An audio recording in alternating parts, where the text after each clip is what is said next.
मागिल आप आगे बढ़ो, हम तुम्हारे साथ हैं, लड़ेंगे जीतेंगे, हम साथ लड़ेंगे, एक मराठा लाख मराठा।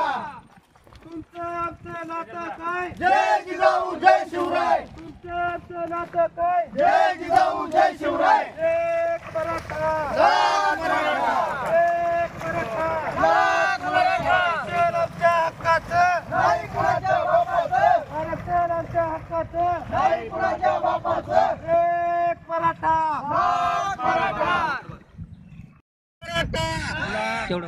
मराठा लाख मराठा। अरे तुमचं आमचं नातं काय, जय जिजाऊ जय शिवराय, लढेंगे जीतेंगे, हम सब लड़ेंगे, मनोज दादा तुम आगे बढ़ो, हम तुम्हारे साथ हैं, आमच्या मागण्या मान्य करा, नाहीतर खुर्च्या खाली करा, अरे या सरकारचं करायचं काय, खाली मुंडकं वर पाय। प्रजा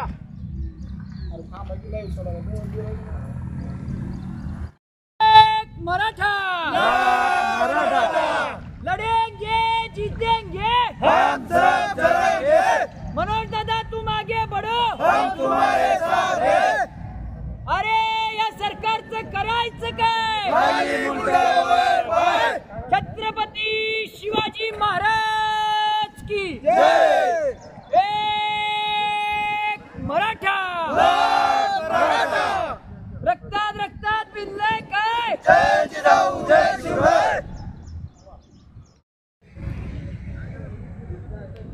एक मराठा लाख मराठा।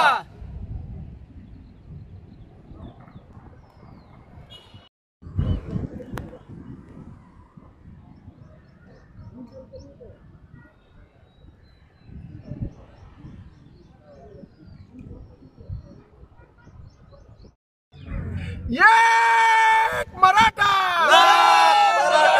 एक मराठा, लाख मराठा, लड़ेंगे जीतेंगे, हम सब लड़ेंगे, लड़ेंगे जीतेंगे। हम सब लड़ेंगे।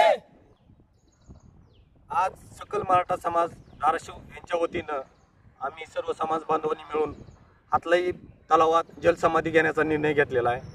मागील 1 वर्षापासून सरकार मराठा समाजाला खेळवत ठेवत आहे आणि सरकार जाणून बुजून संघर्ष योद्धा मनोज दादावर उपोषणाची वेळ आणत आहे।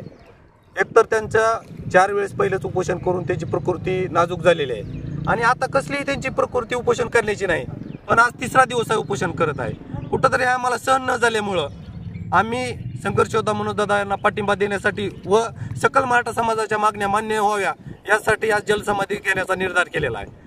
सरकारनं वारंवार वेळ घेतलेला आहे, पहिल्यांदा 2 महिन्याचा घेतला, नंतर 40 दिवसाचा, परत 1 महिन्याचा। मग काय फक्त वेळच घेणार आहोत? सरळ तुम्ही सांगा आम्हाला आरक्षण देणार नाही, आम्ही काय जो निर्णय घ्यायचा तो घेऊ। आमच्या कित्येक बांधवाचं बलिदान गेलेलं आहे, पण तुम्हाला किती बलिदान अपेक्षित आहे ते तरी सांगा। आम्ही आज ठरवूनच आलेलो आहोत, जोपर्यंत आमच्या मागण्या मान्य होत नाहीत, जोपर्यंत संघर्ष होता मनोज दादाच्या मागण्या होत नाहीत, तोपर्यंत आम्ही या पाण्यातनं बाहेर येणार नाही, आम्ही जलसमाधी घेणार आहोत।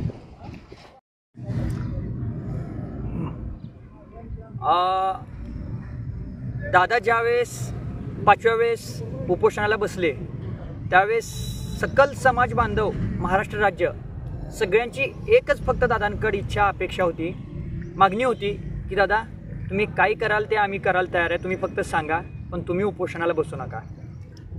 पण वारंवार दादांनी पण सांगितलं की लोकशाहीच्या मार्गानं माझ्या समाजाला मला जर न्याय मिळवून द्यायचा असेल तर माझ्याकडं उपोषण ह्या पलीकडं केल्याशिवाय माझ्याकडे दुसरा पर्याय नाही।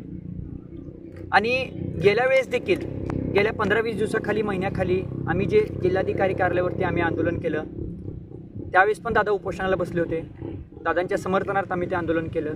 त्यावेळेस पण सरकारनं शिष्टमंडळ आलं, दादांना सांगितलं 1 महिन्याचा वेळ, 1 महिना होऊन गेला, 40 दिवस झाले, तरी मागण्या कुठं सकारात्मक किंवा आमच्या मागण्या मान्य होतील असं कुठंच जाणवत नाही।